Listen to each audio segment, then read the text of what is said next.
মাঝারে রাখবো ছেড়ে দেব না, ওমর চান্দিত মাঝারে রাখবো ছেড়ে দেব না।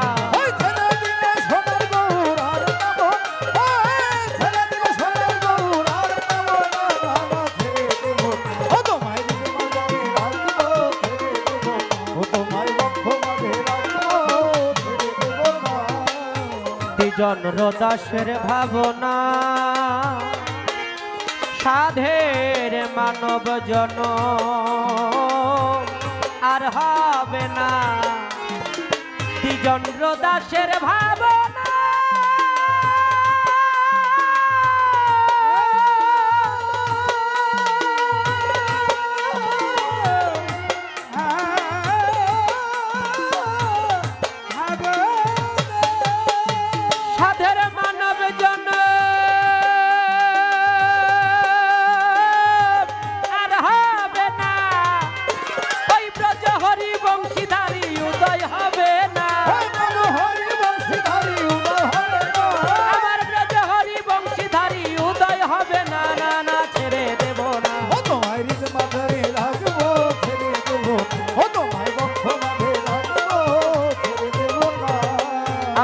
প্রশ্ন করে দাঁড়াইয়া আসরে, ভুলি নাই কথাই আমার মনে পড়ে।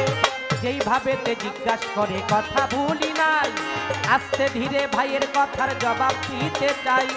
আপনারাই আছেন যারা জ্ঞানী আশেকার, বইসে বইসে সুন্দরভাবে শুনছেন বাউল গান।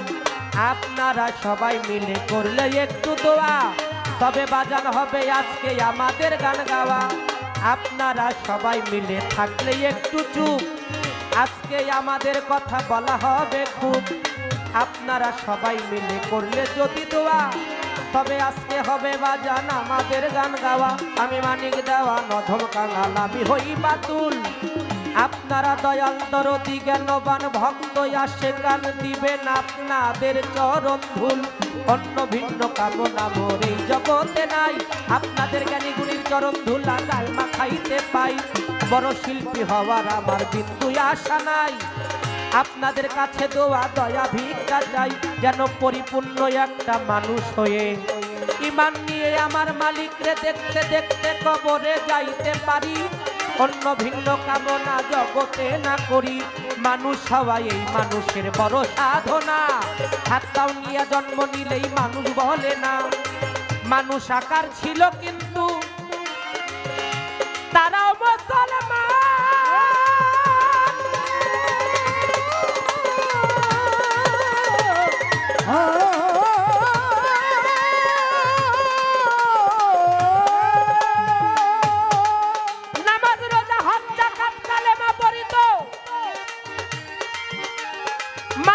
ইসলামের বিধান আমার মাওলা হোসাইনের কাছে হাজার হাজার কুফা থেকে চিঠি পাঠাইল। ওই দাওয়াত পেয়ে ইমাম হোসাইন কারবালার দিকে রওনা হইল। রওনার আগে মুসলিম বিন আকিল তাকে পাঠাইয়া দেয়। মুসলিম বিন আকিলকে পেয়ে কুফার মানুষ আদর যত্ন ভালোবাসার কমতি নাহি দেয়। মুসলিম বিন আকিল চিন্তা করে মনে মনে, যদি ইমাম আসে তবে সবাই ইমামের কাছে বায়াত হইয়া যাবে। এত আদর যত্ন ভালোবাসা নিশ্চয়ই তিনি পাবে। ভালোবাসা শেষে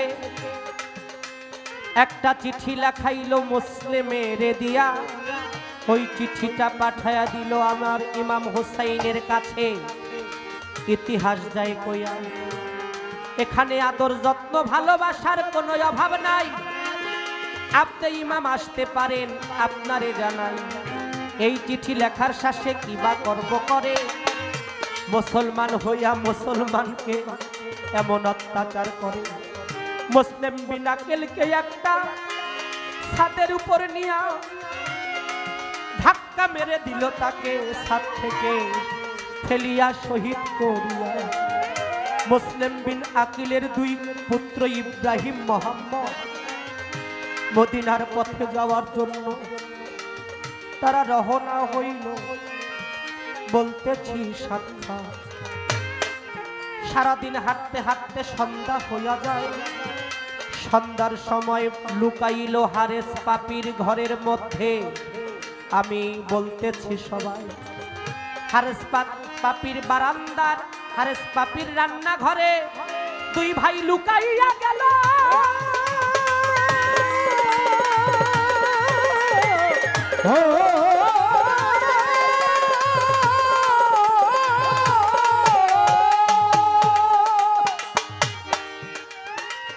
সারাদিন হারেস পাপি তাদেরকে খুঁজিতে লাগিল। 10,000 স্বর্ণ মুদ্রা দিবে এ জিদ করে সে ঘোষণা। ইব্রাহিম মোহাম্মদের মাথা নিয়ে যাবে হারেস পাপি করলো সংকল্পনা।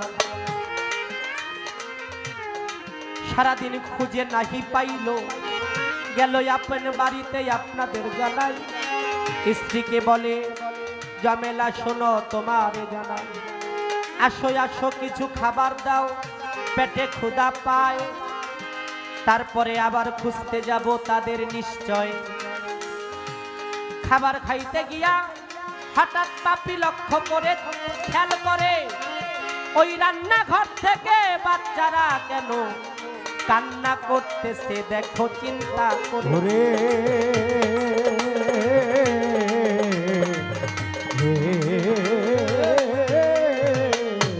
গল্পটা বলতে গেলে দুই এক রাত্রেও শেষ হবে না। কারণ ইসলামের ইতিহাস, কারবালার ইতিহাস, কোন মানুষ যদি ইসলামের ন্যায় এবং অন্যায় বুঝতে চায় সে যেন কারবালাটাকে ভালোভাবে বুঝে নেয়। আমার খাজা মঈনুদ্দিন চিশতি বলেছেন, শাহ আস্তে হুসাইন, বাদ শাহ আস্তে হুসাইন, দিন আস্তে হুসাইন, দিন পানা আস্তে হুসাইন, সরদাদ নাদাদ দার দস্ত ইয়াজিদ, হক্কে বেলালা ইলাহা আস্তে হুসাইন। আমার হুসাইন কে? হুসাইন হলো বাদশাহ, হুসাইন, হুসাইন হলো দিন, হুসাইন হলো দিনের বুনিয়াদকারী। হুসাইন তার শের দিয়েছে জিতকে, কিন্তু অন্যায়ের কাছে তার মাথা নত করে না। আর আজকে আমরা অনেকে আছি অন্যায়ের কাছে যে কোনো ভাবেই মাথা নত করে ফেলি, কিন্তু প্রকৃত মুমিন কখনো অন্যায়ের কাছে মাথা নত করে না, প্রয়োজনে তার জীবনটা দিয়ে দেয়। কারণ আমার খাজা মঈনুদ্দিন চিশতি বলেছেন, আমি মঈনুদ্দিন হুকুম দিলে যদি আনা সাগরের পানি একটা লোটার মধ্যে ভরতে পারি, আমার খাজা মঈনুদ্দিন চিশতি বলেন, আমার ইমাম হুসাইন যদি হুকুম দিতেন পৃথিবীর যত প্রাণী আছে সমগ্র পানি তার কনিষ্ঠ আঙ্গুলের উপরে বিন্দু আকারে রাখার ক্ষমতা তার ছিল। আমার সেই ইমাম হুসাইন, তার প্রেমে অনেক কথা বলে গেছে, আমি আর মূল কথায় গিয়ে বলবো।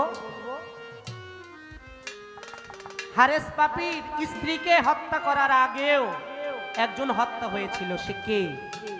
ইসলাম ইতিহাস বলে সে আর কেউ ছিল না, হারেস পাপির নিজের জন্মের ছেলে ছিল সে। হারেস পাপির মা যখন বলতেছে এই দুজন নিষ্পাপ বালককে আওলাদে রাসূলের বংশধরের পক্ষ থেকে এসেছে, এই বালককে যদি তুমি হত্যা করতে চাও তাহলে আমাকে আগে হত্যা করতে হবে।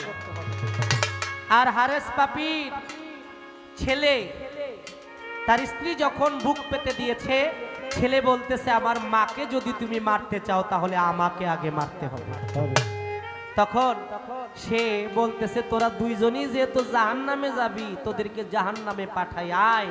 প্রথমে হারেস পাপি তার নিজের সন্তানকে হত্যা করে, তারপরে তার স্ত্রীকে, তারপরে ইব্রাহিম মোহাম্মদকে নদীর পারে নিয়ে তাদের গলাটা কেটে নিয়ে গিয়েছিল এজিদের দরবারে। এই তো ছিল তাহার কথা। জবাব দিয়া রাখ।